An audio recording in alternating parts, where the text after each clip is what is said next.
Por favor, vamos a iniciar las exposiciones en la medida de nuestras posibilidades, porque entiendo que no hay micrófono. Dicen que se cayó, lo botaron, no sé. Lo cierto es que no hay repuesto, ¿verdad? En toda la facultad no hay otro micrófono que no sea ese. Qué pena. Así es de que estoy aquí para escuchar a los jóvenes que van a exponer, por favor, y pues hagamos silencio. Y en la medida de nuestra limitación, pongamos atención. Yo creo que ustedes son un excelente grupo, que saben a qué vienen, que tienen responsabilidad de lo que están haciendo.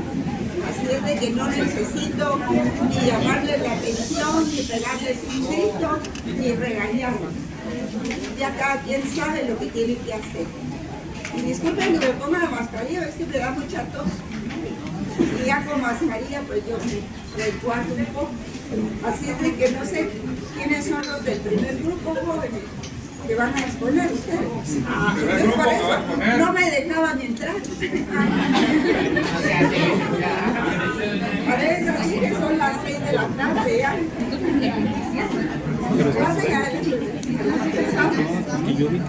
Hacer un gusto escuchar.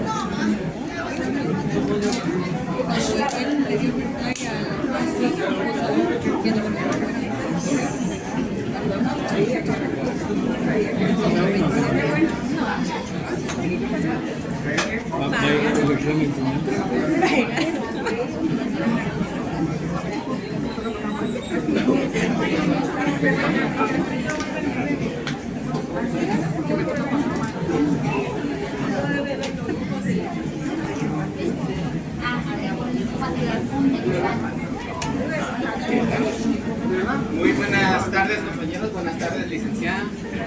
Nosotros somos el grupo 9 y nos toca exponer acerca de los fundamentos filosóficos de la interpretación y argumentación jurídica.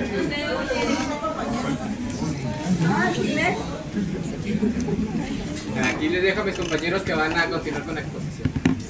Relación entre la filosofía y el derecho.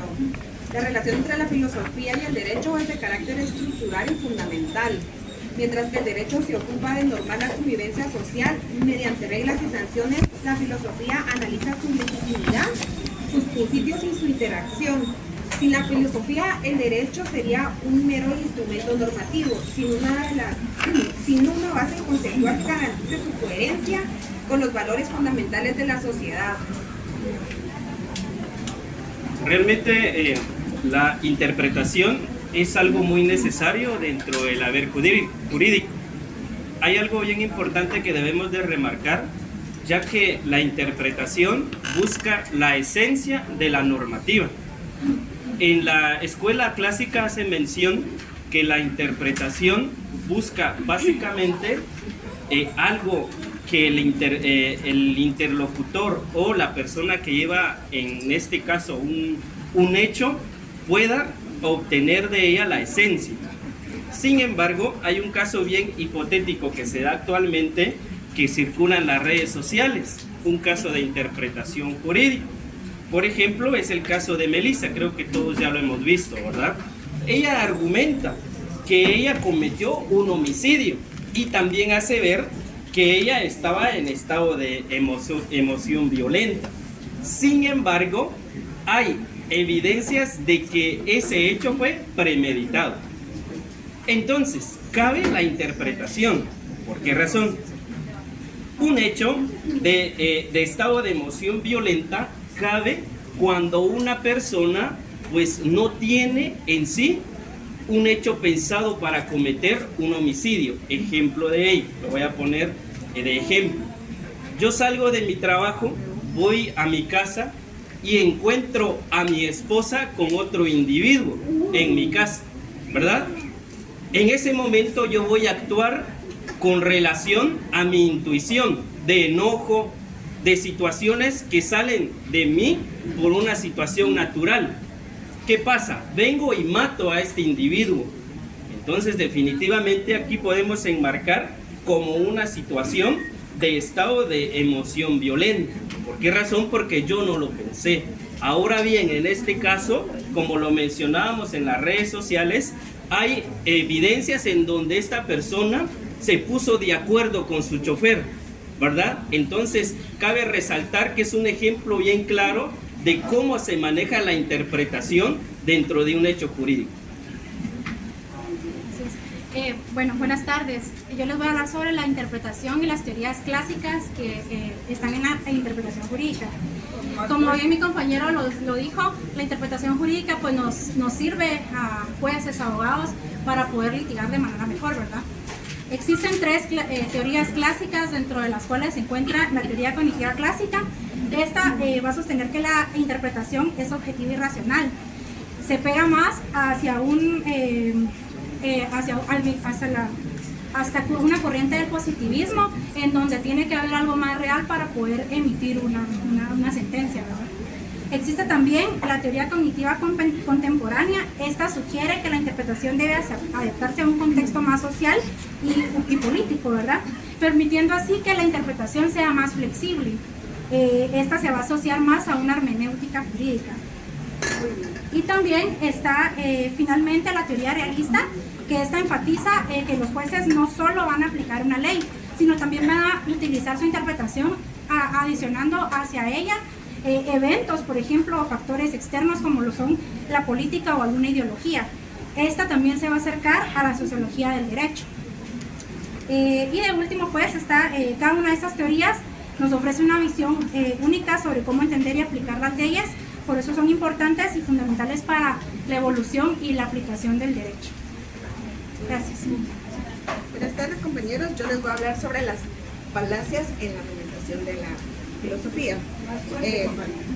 La falacia de apelación a la mayoría consiste en pensar que la verdad de una afirmación depende del número de personas que la defienden. ¿Qué quiere decir esto?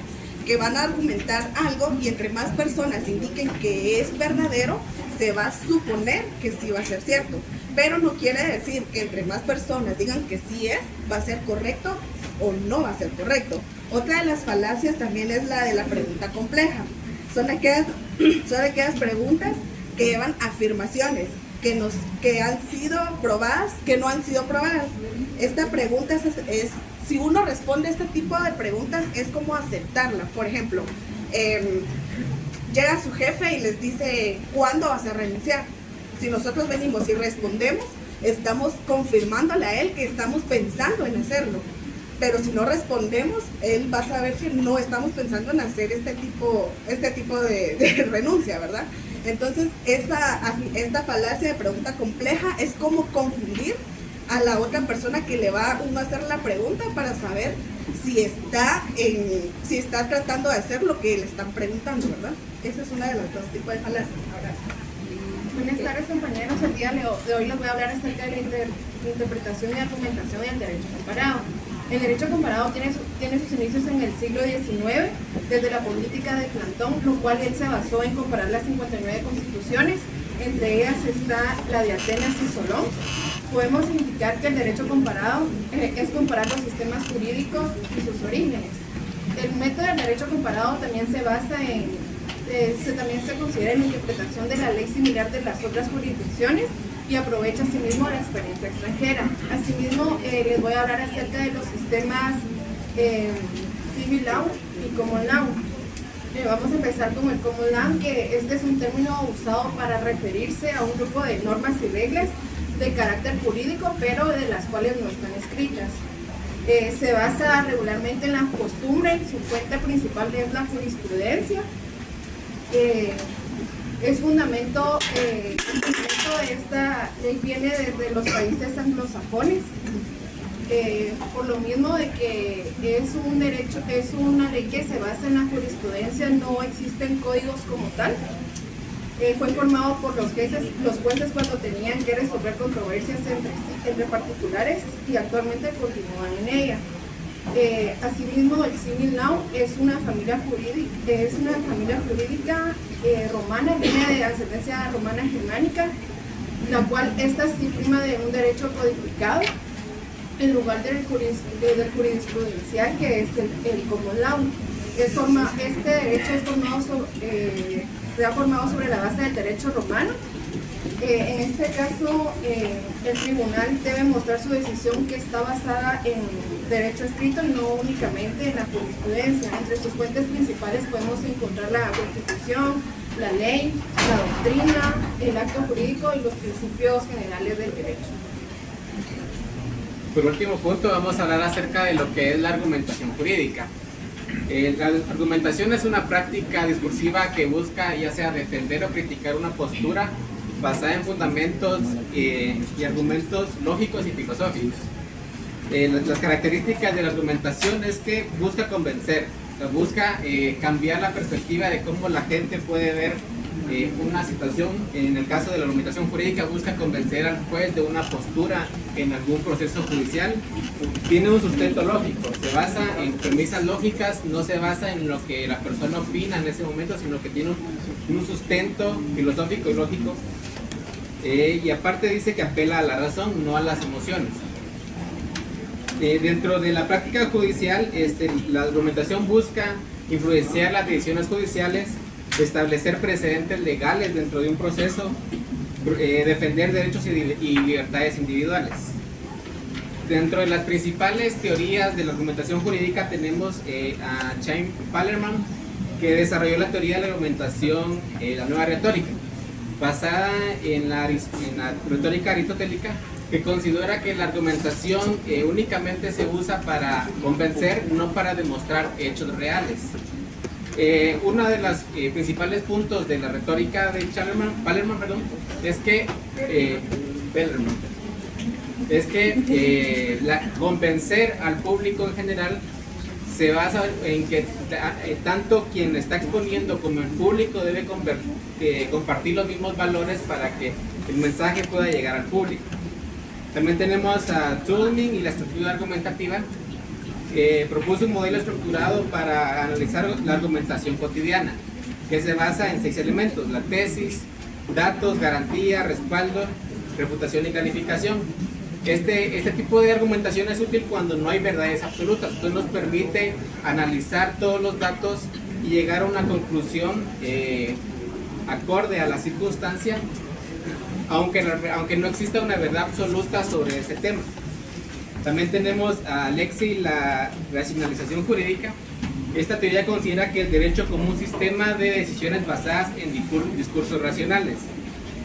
Combina la teoría del discurso racional con la teoría del derecho, integrando el derecho como un sistema de procedimientos y normas, buscando siempre la mayor racionalidad posible en argumentos. Muchas gracias por su atención, compañeros. Muchas gracias.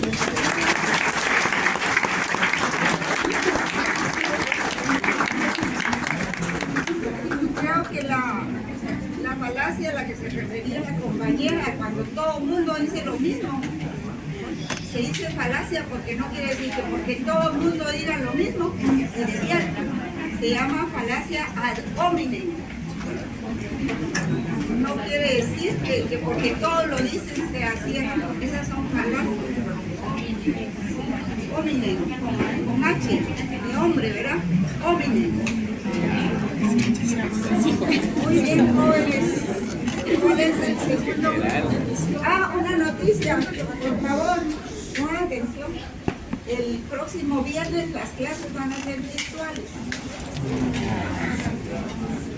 porque sería imposible, ven ustedes las condiciones, no hay micrófono, sí, nos tienen abandonados, entonces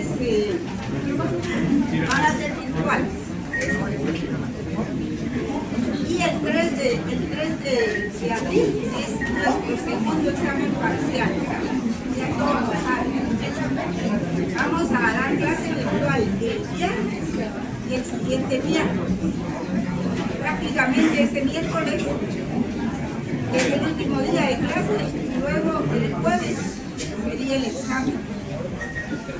Yo protesté, pero mi protesta no fue bonita. Que no podemos hacer una cambiar el calendario. Bien, jóvenes, ya saben que es virtual la clase de viernes. Por favor.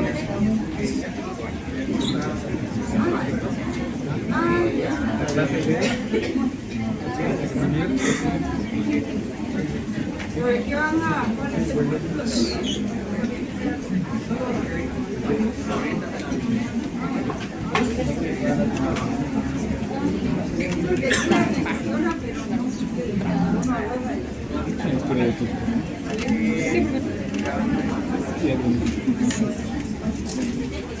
Buenas tardes, compañeros, licenciada. Nosotros somos el grupo número 26 y vamos a desarrollar el tema de las corrientes de la argumentación jurídica. Para poder entender de mejor manera las corrientes de la argumentación jurídica es importante.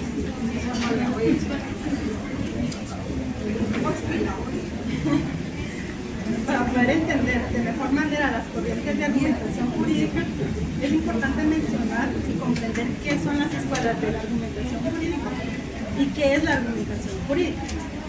A grosso modo podemos indicar que las escuelas de interpretación jurídica se enfocan en cómo se deben interpretar las normas legales, mientras que las corrientes de la argumentación jurídica son enfoques que analizan cómo se construyen, presentan y evalúan los argumentos en el ámbito del derecho.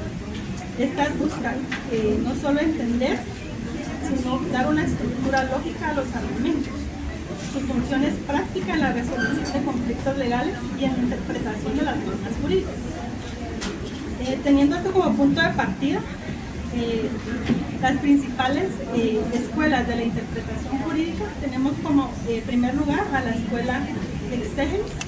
Esta escuela se desarrolló en el siglo XIX y se basa en la interpretación literal y estricta de las leyes. Los juristas de esta escuela creen que el papel del juez es simplemente aplicar la ley tal y como está escrita, dejando por fuera el contexto y la intención. Como segundo lugar podríamos mencionar a la escuela histórica.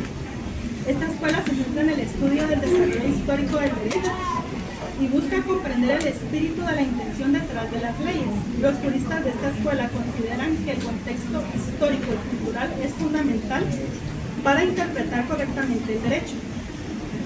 Como número 3 podemos mencionar a la escuela libre o de libre investigación científica. Esta sostiene que el juez tiene la libertad de poder interpretar y aplicar el derecho de acuerdo a su propio criterio y razonamiento. Los juristas de esta escuela creen que el derecho no es una ciencia exacta y que la interpretación debe adaptarse a las circunstancias actuales.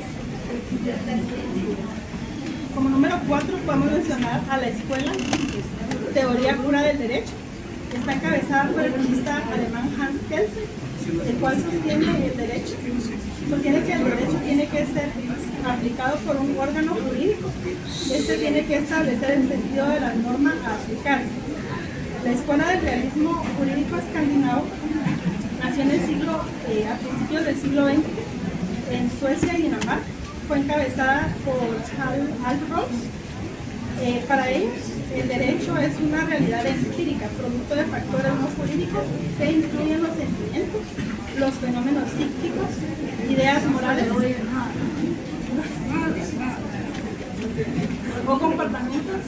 o comportamientos interesados o desinteresados. Como último podemos mencionar a la escuela del derecho sociológico. La interpretación del derecho no solo debe hacerse a través de las normas legales ni de los principios dogmáticos, sino el conocimiento de la estructura social y económica de sus instituciones. Esta escuela se enfoca en el estudio de los efectos sociales y económicos del derecho. Buenas tardes a todos. Continuando con el tema, pues vamos a definir qué es la argumentación jurídica. La argumentación jurídica pues es una construcción mental que abarca no solo los aspectos de lógica formal, sino también de lógica dialéctica, que es lo que nos obliga al estudio de la filosofía y la teoría general del derecho. Esta está basada en la capacidad de construir discursos racionales que permitan interpretar las normas, resolver conflictos y fundamentar decisiones judiciales. También con la argumentación jurídica se puede lograr un nivel de veracidad basándose en argumentos metódicos que lo forman y lo organizan. También dentro de la teoría de la argumentación jurídica tenemos los elementos, que de los elementos podemos mencionar la dialéctica, que es el arte de argumentar sobre toda cosa, dialogando a partir de lo probable. También tenemos el argumento, que es una serie de hechos principales narrados o representados que constituyen el resumen de la historia. Y la importancia de la argumentación jurídica es fundamental para el funcionamiento del sistema jurídico. Cualquier país pues esto lo utiliza para garantizar la equitatividad al momento de tomar decisiones por parte del órgano jurisdiccional, salvaguardando así los principios que rigen el derecho. Algunos aspectos importantes que podemos resaltar también sobre la importancia de la argumentación jurídica, pues tenemos la interpretación de las normas. Pues acá las leyes a menudo pueden ser complejas y pueden ser interpretadas de diferentes formas, ¿verdad? Es por ese motivo que pues tanto el juez como los abogados llegan a un acuerdo para poder determinar o poder resolver de la mejor manera. También tenemos la protección del derecho. A través de la argumentación se pueden defender y proteger los derechos de las personas. Los abogados utilizan los argumentos para garantizar que se respeten los derechos fundamentales de sus clientes, y los jueces pues lo utilizan para la argumentación de fundamentar el derecho para la toma de sus fallos judiciales. También tenemos el desarrollo del derecho, que indica que la argumentación jurídica no solo se limita a la aplicación de las normas existentes, sino también contribuye al desarrollo del derecho a través de los debates y las decisiones judiciales que pueden establecer precedentes que influyen en futuras interpretaciones a las aplicaciones de las leyes. La transparencia y legitimidad, un proceso argumentativo claro y sólidamente fundamentado, pues ayuda a garantizar las decisiones judiciales que sean transparentes y legítimas. También tenemos el fomento del diálogo, pues la argumentación jurídica acá pues promueve que el diálogo y el intercambio de ideas, perspectivas y corrientes de pensamiento, lo que puede llevar a una mejor comprensión de los problemas legales y a las soluciones más efectivas. Corrientes de la argumentación jurídica. A mí me tocó hablar sobre los antecedentes históricos de Aristóteles que se hicieron en la época medieval. En el Renacimiento las ideas sobre la dialéctica y la retórica de Aristóteles alcanzaron su punto más alto, con la llegada de la Edad Moderna, que se caracterizó con el enfoque racional e empírico del ambiente filosófico. Cicerón. Sí, disculpen, yo pues celebro que todos tengan interés en exponer, pero como comprenderán el tiempo es corto. Entonces yo quisiera que en este mismo momento ustedes reestructuraran su exposición, porque no nos va a dar tiempo pasar 8 grupos hoy. Cuando mucho, pues podríamos empezar a ir nada más a 3, pero así como vamos es mucho. Y acá no se oye, disculpen, pero no se oye, ya les dije, y hay que impostar la voz, hay que hablar más rápido,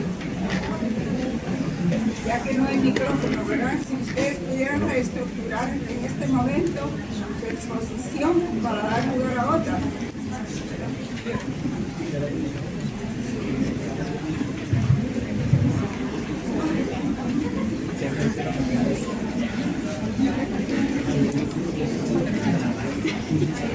Cicerón es importante en el pensamiento romano. Es uno de los pilares más importantes en la construcción de la retórica.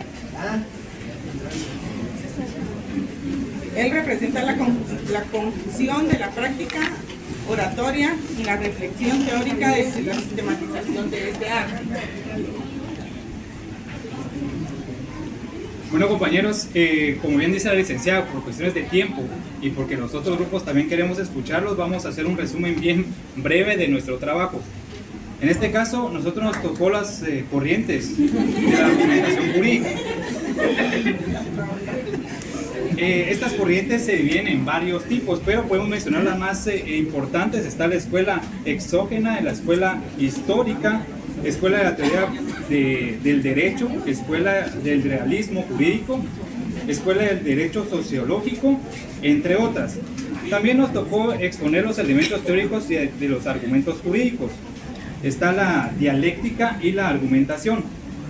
Entre el trabajo también podemos contemplar las corrientes de argumentación jurídica, en el cual existen varias corrientes de varias corrientes filosóficas de autores, lo que estaba mencionando la compañera, pero entre ese trabajo podemos mencionar uno importante en el cual me tocó exponer, es el de Neil McCormick. Este autor contempla una teoría filosófica importante debido a que él establece, es un filósofo escocés, en el cual es reconocido a través de sus obras de razonamiento jurídico y teoría de jurídica de 1978. Entre la teoría que él nos plantea, podemos indicar que nos enseña el derecho en base a la retórica. ¿Pero qué es la retórica? Primero tenemos que entender el concepto de retórica para entender la teoría que él plantea. La retórica es el arte de persuasión a través del lenguaje, tanto hablado como escrito, que busca deleitar, persuadir o conmover al público. Entonces la teoría que él nos plantea es que un jurista puede tener conocimientos del derecho, pero si no tiene la retórica no puede expresar ni persuadir al público, en este caso al juez. Entonces él plantea la teoría de que no puede haber un jurista sin retórica ni una persona que es retórica sin conocimientos de ley. Entonces esta teoría es importante en este ámbito porque el conocimiento que él plantea también en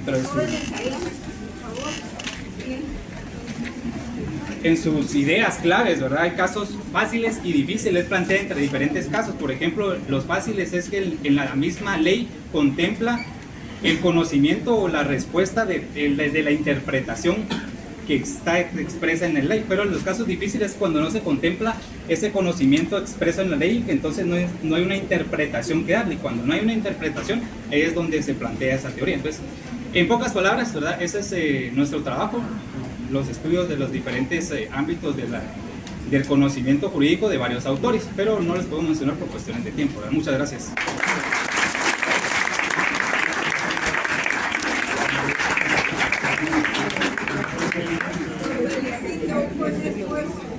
Pero no me esperaba que iban a exponer todos.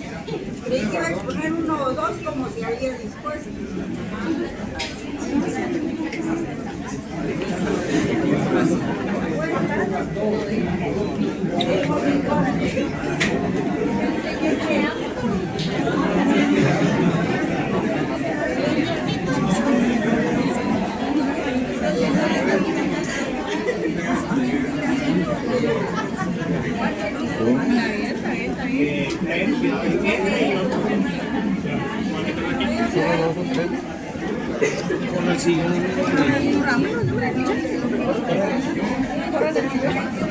Ay, estaba calentito mi lugar.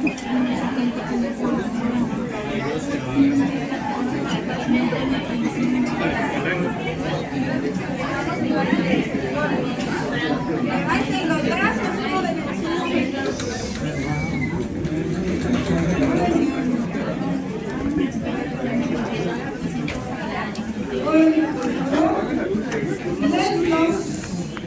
los que tengan cosas muy urgentes que platicar, váyanse al corredor, no se queden aquí. Si tienen cosas muy urgentes, vayan a platicar, pero así no. Entonces, los compañeros colaboraron con traer un micrófono y filmimos. Dicen que bajamos esa atención, porque luego que la acción de ellos es la facultad la que debe proporcionarlo. ¿Miren cómo estamos?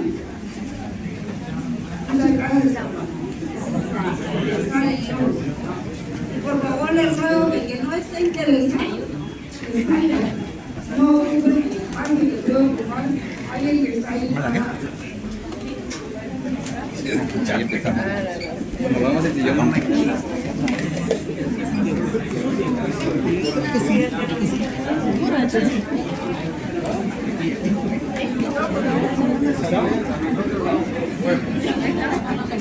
Pero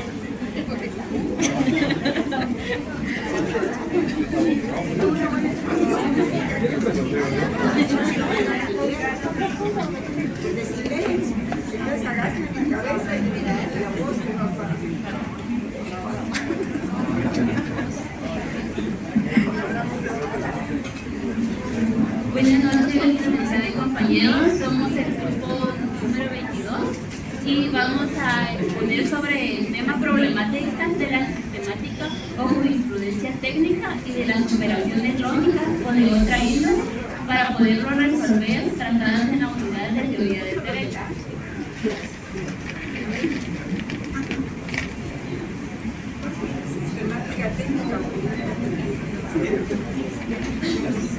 Esto es parte del programa, todas estas exposiciones son parte del programa que corresponden a la quinta unidad, quinta y sexta.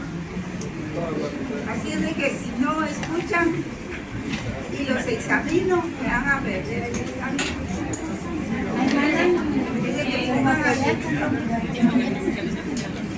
Como objetivo general tenemos analizar la jurisprudencia técnica y su interacción con la interpretación del derecho, con el fin de identificar y evaluar las teorías y métodos interpretativos que se aplican en la administración de justicia, así como su impacto en la resolución de conflictos legales y en la promoción de una justicia equitativa y adaptada a las realidades sociales contemporáneas. En nuestro trabajo encontramos dos objetivos específicos bastante importantes para nuestra investigación. Uno de ellos era definir y analizar la jurisprudencia técnica como disciplina, resaltando su papel en la sistematización de normas jurídicas y su importancia en la interpretación y aplicación del derecho en contextos específicos. También es importante resaltar que uno de los objetivos es reflexionar sobre la responsabilidad social y ética de los juristas, enfatizando la importancia de integrar los principios de justicia social y derechos humanos en la interpretación y aplicación en el marco normativo.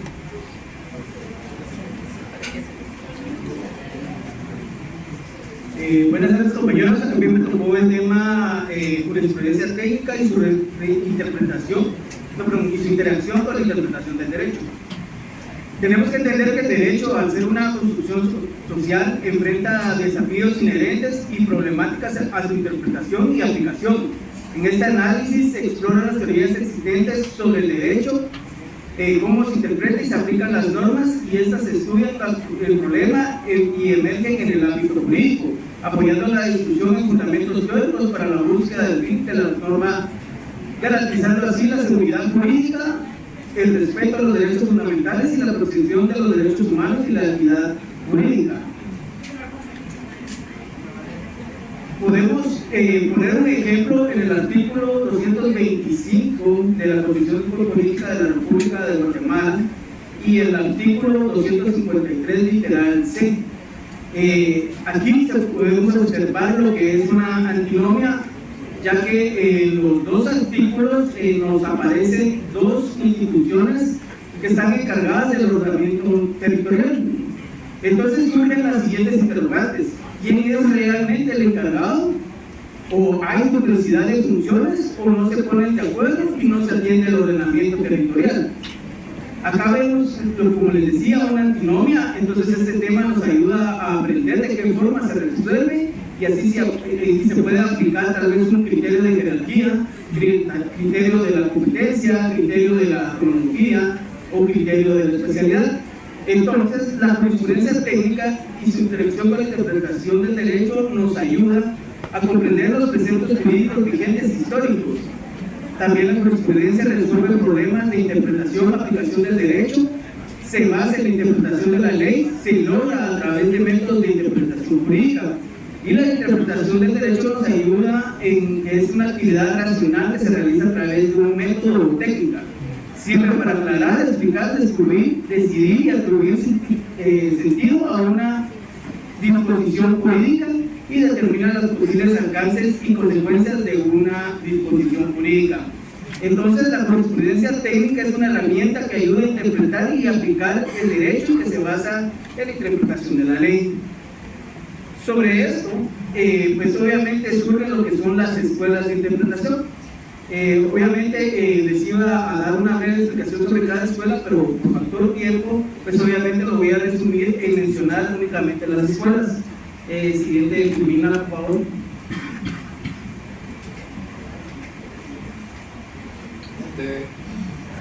Siguiente, por favor. Anterior. Ahí está. Entonces, tenemos lo que es la escuela de la exégesis, la escuela histórica francesa y alemana, la jurisprudencia dogmática y de conceptos, jurisprudencia de interés, escuela científica francesa y derecho libre, escuela sociológica del derecho y realismo jurídico y escuela analítica y de argumentación jurídica.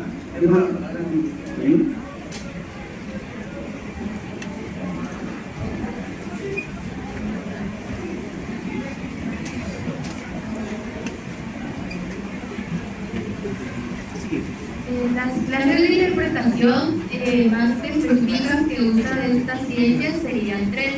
Sería la interpretación auténtica, que es aquella que utiliza el legislador.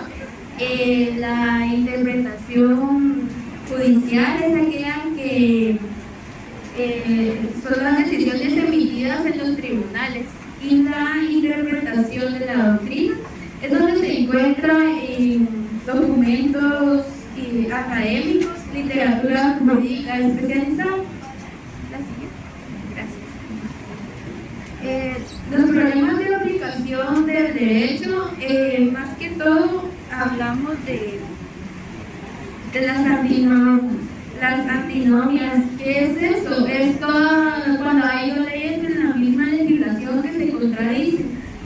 Para que el legislador pueda cómo resolver estas antinomias, utiliza diferentes métodos de interpretación. La interpretación le va es crucial, ya que él descifra el significado de las leyes. La integración es cuando se encuentran lagunas legales y el legislador tiene que saber interpretar. También tenemos la interpretación literal o gramatical, que es la que se encuentra directa en las redacciones y los textos jurídicos. También encontramos la interpretación teológica, atribuye el significado a la norma considerando la finalidad de esta.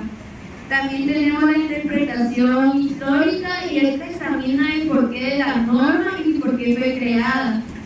También tenemos la retroactividad de la ley, que es el principio de retroactividad. Plantea cómo las leyes afectan situaciones que ocurren antes de su promulgación. Muchas gracias.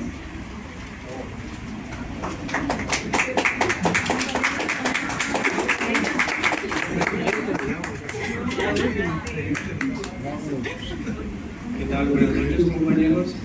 Yo voy a seguir continuando con la exposición y les voy a hablar de los aspectos fundamentales de la jurisprudencia técnica.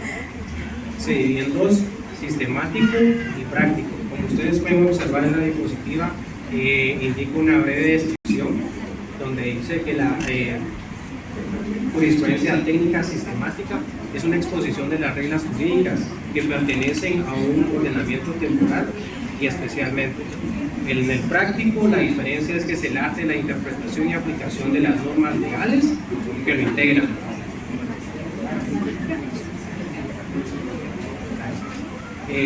También les vengo a indicar los problemas que estudian la jurisprudencia técnica. Como ustedes pueden observar, se centra en la aplicación de principios técnicos para la interpretación y resolución, la integración, saber especializado en el marco legal para lograr decisiones informadas y fundamentales. La interpretación puede ser privada, judicial y auténtica.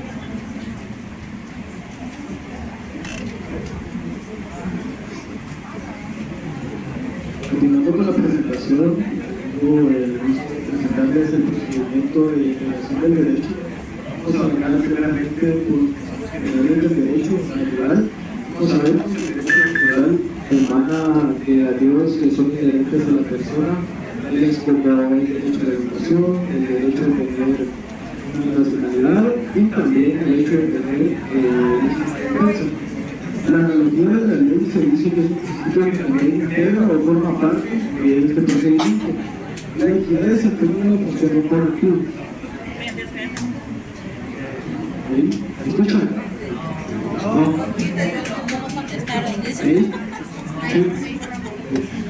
La equidad desempeña la función de un correctivo. Cuando nosotros pensamos en un correctivo nos referimos a una sanción que fue impuesta por un juez, el cual de manera injustificada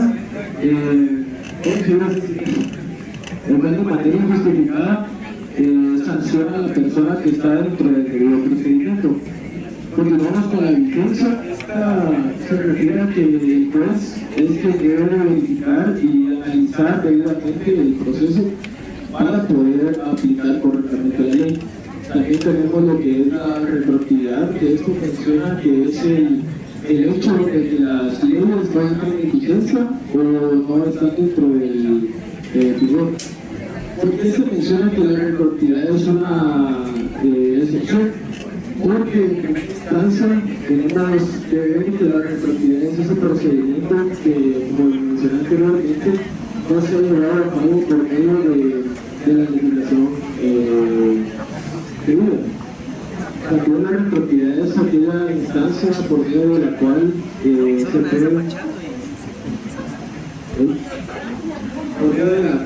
se pueden llevar procedimientos, pero solamente existen dos excepciones o justificaciones para poder llevar estos procedimientos. Entre estos procedimientos encontramos las leyes penales favorables y las leyes integradas. Gracias.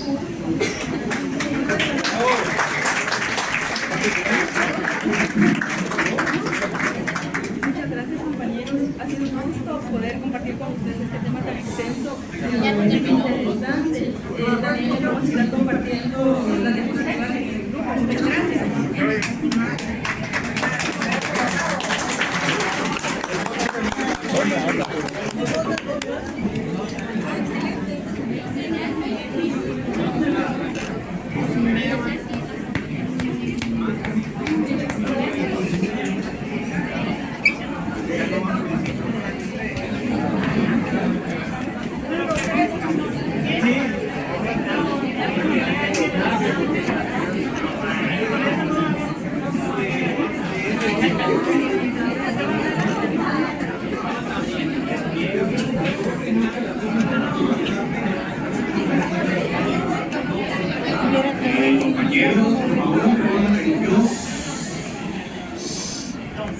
Bueno, yo creo que hablo más recio con la voz.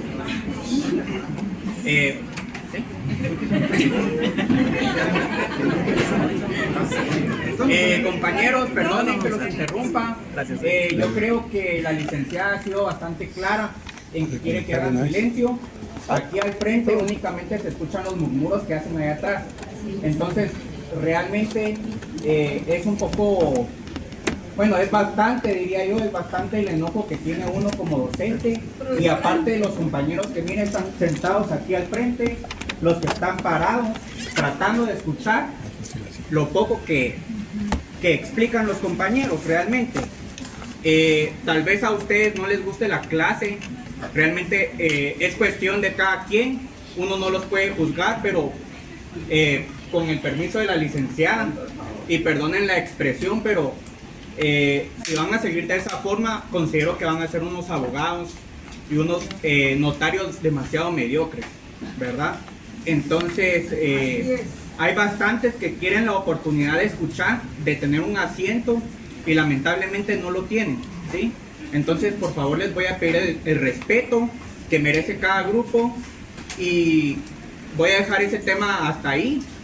Y de verdad, la licenciada no lo sabe, pero sí me siento un poco decepcionado en la forma en que trabajaron.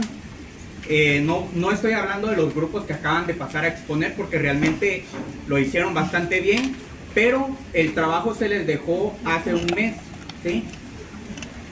De hecho, no sé qué número de grupo es, no sé qué personas son. Antier, una persona me escribió: licenciado, aquí está nuestro listado y esta es la sentencia que vamos a trabajar. El listado ya estaba cerrado, ¿sí? Entonces yo considero que un mes tenían para trabajar, y hacer el trabajo en un día o dos ya es demasiada irresponsabilidad, ¿verdad? Entonces... Pero quien no haya hecho el trabajo no tiene los 10 puntos. Sí, lamentablemente, entonces, a partir de este momento esperamos de verdad más seriedad en la clase. La mayoría piensa que la clase es una materia de relleno, pero realmente no es así.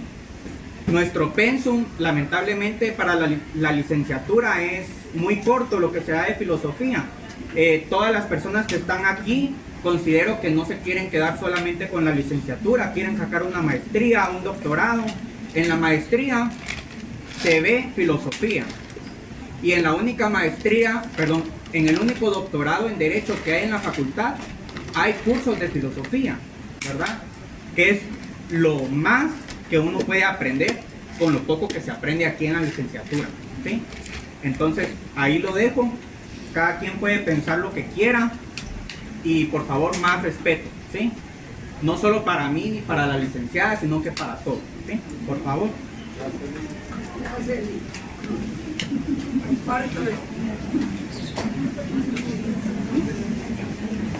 Dice que el que no quiera estar, corredores muy anchos. Pero si están aquí, hagan silencio. Allá el compañero de camisa roja, que está pegado a la pared, como que no oyó lo que dijimos. Un sordo. Vaya que no son mudos. No los sordos. Porque siguen hablando. Adelante, compañeros, por favor. Buenas tardes, compañeros. Buenas noches ya. Nosotros somos el grupo número 3. Mis compañeras van a exponer acerca de las teorías de la argumentación. Jurídica. Las teorías de la argumentación jurídica han tenido un auge exitoso en la postimetría del siglo XX y los inicios del siglo XXI. Lo que se refiere a sus orígenes, podemos puntualizar que la argumentación se origina en Grecia, donde recibió el nombre de retórica. Aristóteles es reconocido como padre de la argumentación, y aunque existieron otras series de teorías o propuestas de escuelas de pensamientos, gracias a Perelman se rescata y se crea la nueva retórica. Gracias por la corrección.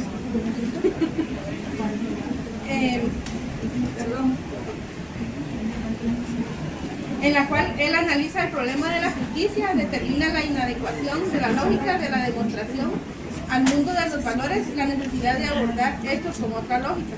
Y es ahí donde surge el encuentro de Perelman con la retórica de Aristóteles.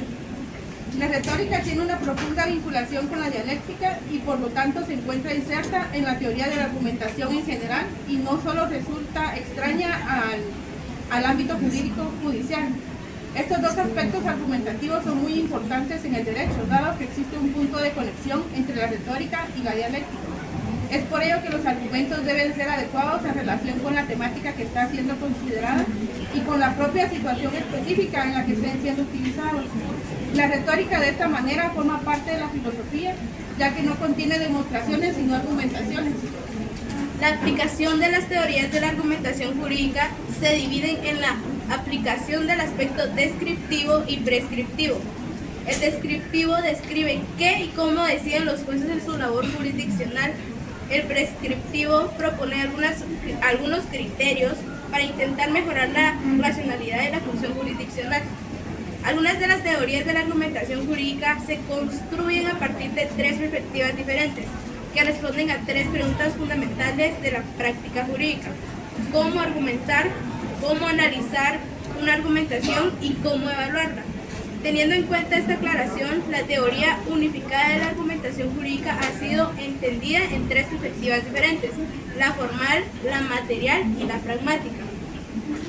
Entre los autores más reconocidos de la argumentación jurídica se encuentran Theodor Dewey, que habla sobre la teoría tópica; Chaim Perelman, que habla sobre el fundamento de la nueva retórica; Stephen Tolmin, que establece una nueva concepción de la lógica mencionando la teoría informal; Neil McCormick, que habla sobre la teoría integradora; Robert Alexy, la teoría experimental; Manuel Atienza, que se ha dedicado al estudio de la argumentación jurídica en las últimas 2 décadas;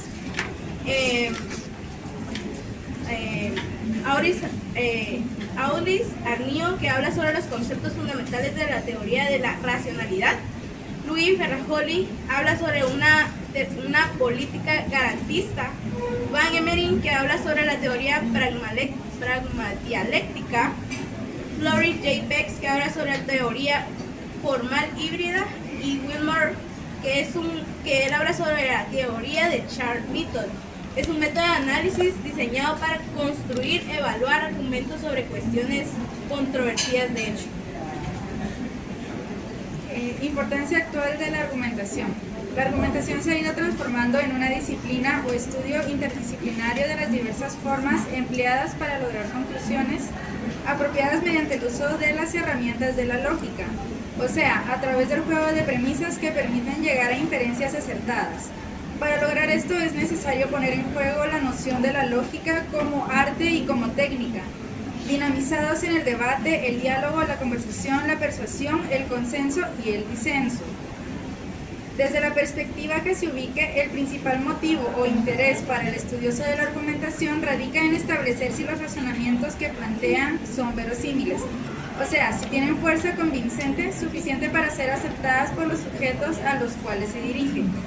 Por eso tendrá que asumir que un argumento no consiste solamente en afirmar alguna tesis por medio de premisas. Tampoco es una simple disputa. Se trata ante todo de emitir juicios o tesis que sean susceptibles de ser apoyados o respaldados con razones y pruebas reales, objetivas y convincentes. A lo largo del tiempo, varias ideas han buscado entender su alcance y forma, desde la tópica de Dewey hasta el concepto del discurso de Alexis. La moda de estas ideas muestra cómo el derecho no se puede volver solo en aplicar reglas, sino que pide un proceso de pensar que asegure la unidad, justicia y razón de las decisiones. En este sentido, la argumentación legal ayuda para dar al derecho más flexibilidad para cambiar con nuevas situaciones y vistas sociales sin perder su carácter normativo. Podemos concluir que la argumentación jurídica permite desarrollar habilidades de oratoria para que así el abogado pueda defender a su cliente. También permite definir un razonamiento jurídico óptimo para poder solucionar alguna controversia. Es un apoyo como medio de investigación para así lograr llegar a una buena decisión. Se presentan razones lógicas para poder llegar a fundamentar y respaldar una posición legal. Gracias por su atención. Muchas gracias, compañero.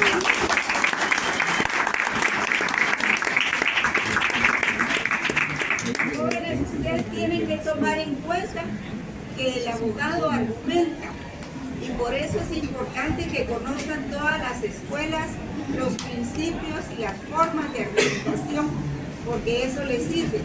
Mucha gente dice que la retórica ya no se utiliza, pues no, sí se utiliza y se utiliza mucho. Así es que si por ejemplo ahorita les pregunto cuál era la escuela de Tellerman, probablemente todos me lo van a contestar. Entonces tiene su importancia. Bien. Gracias por el silencio.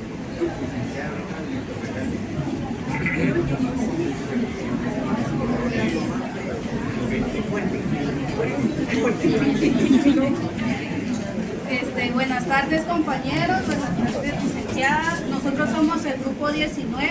Nuestro tema principal es la teoría de la interpretación legal.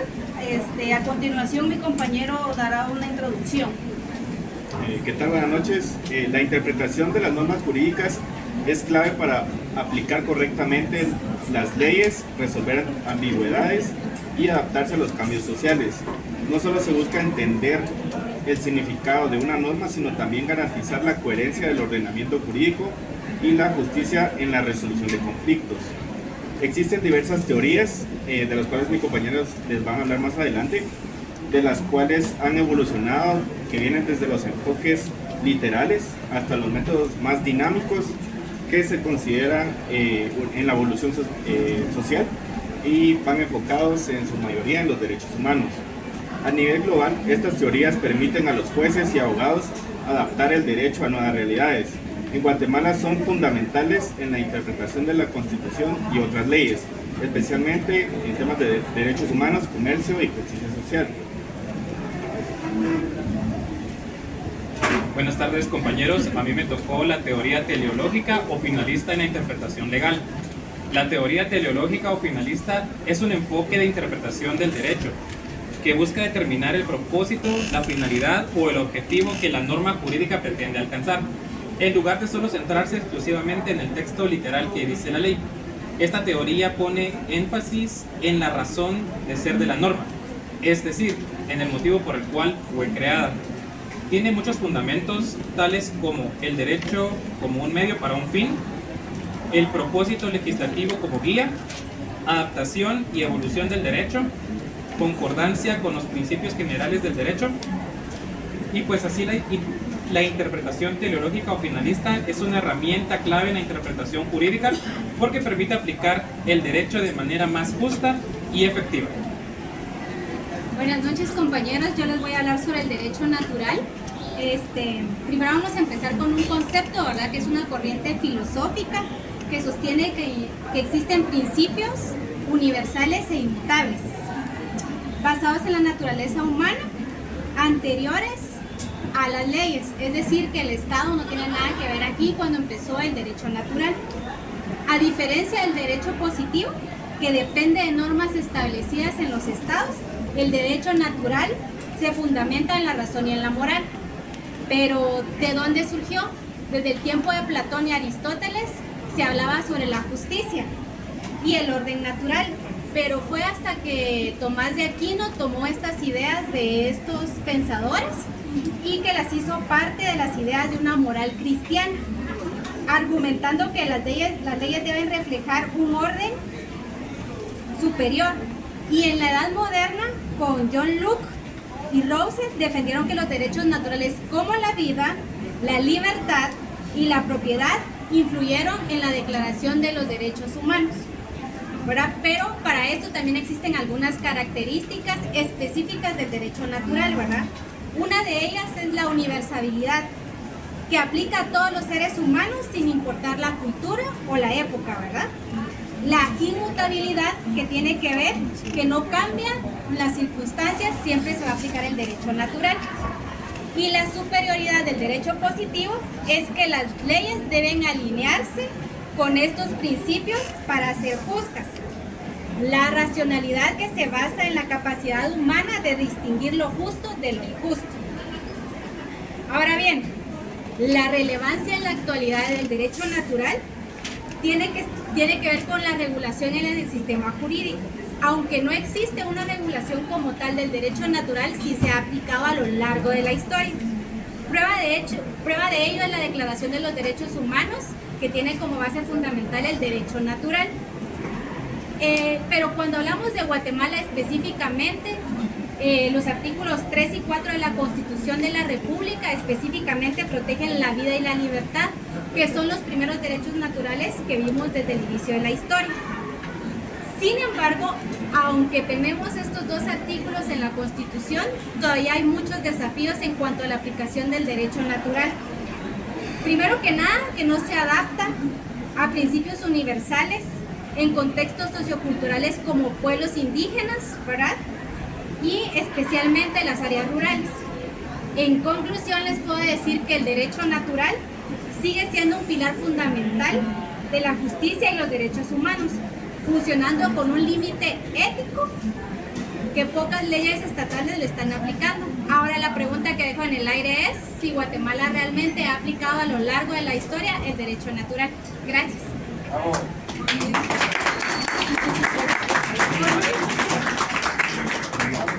Buenas noches. En cuanto a la teoría sistemática, la teoría dice que el derecho entiende como un sistema organizado y coherente.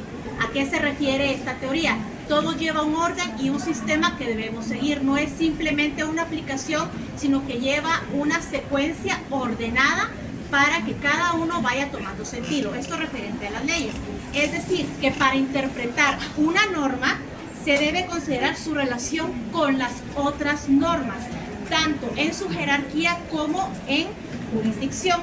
Asimismo, debe tomarse en cuenta todos los demás sistemas legales internacionales que podrían aplicar dentro de la teoría sistemática.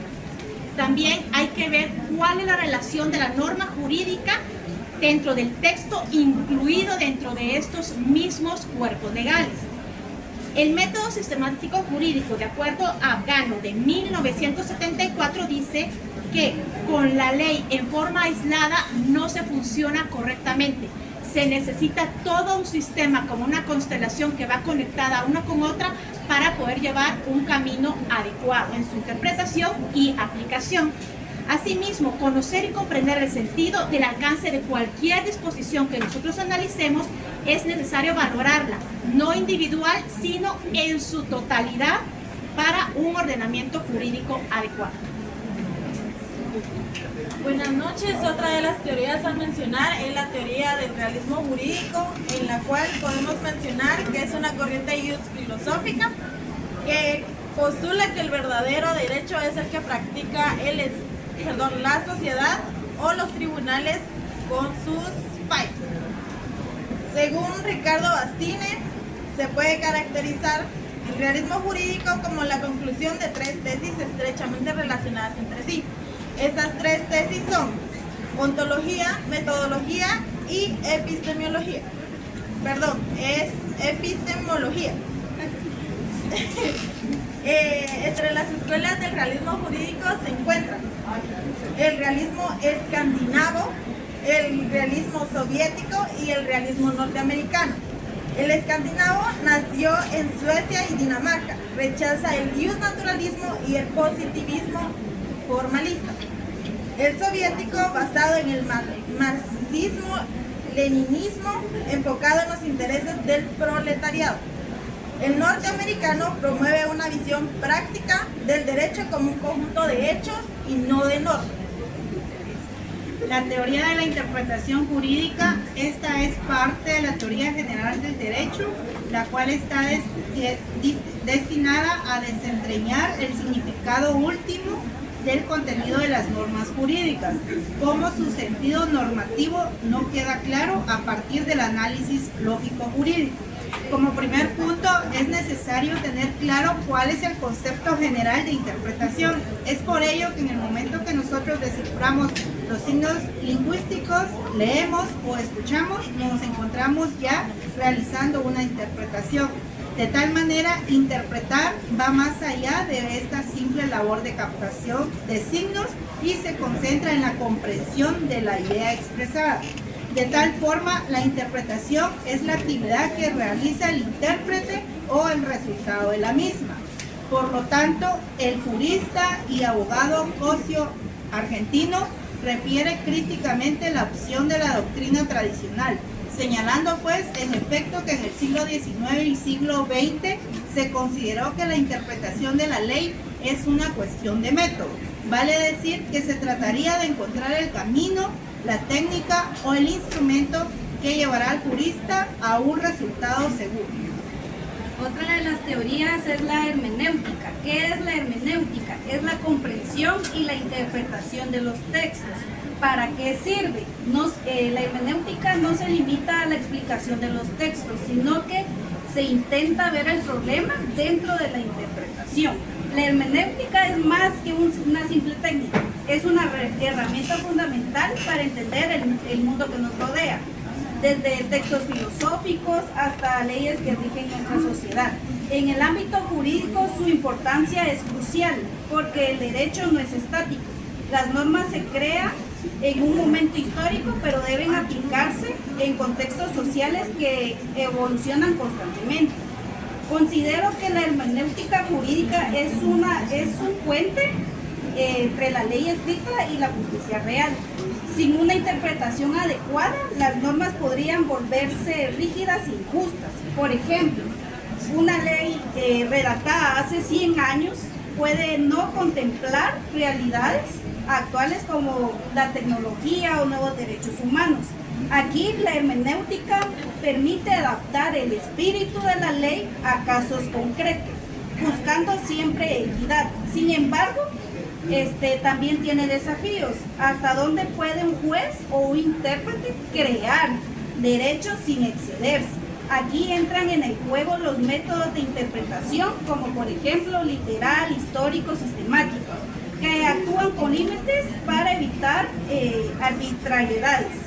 En conclusión, la hermenéutica jurídica no es solo una técnica, sino también ética. Exige que los intérpretes combinen conocimiento legal con sensibilidad social. No basta con ser que dice la ley, sino entender por qué existe y cómo aplicarla con justicia. Muchas gracias.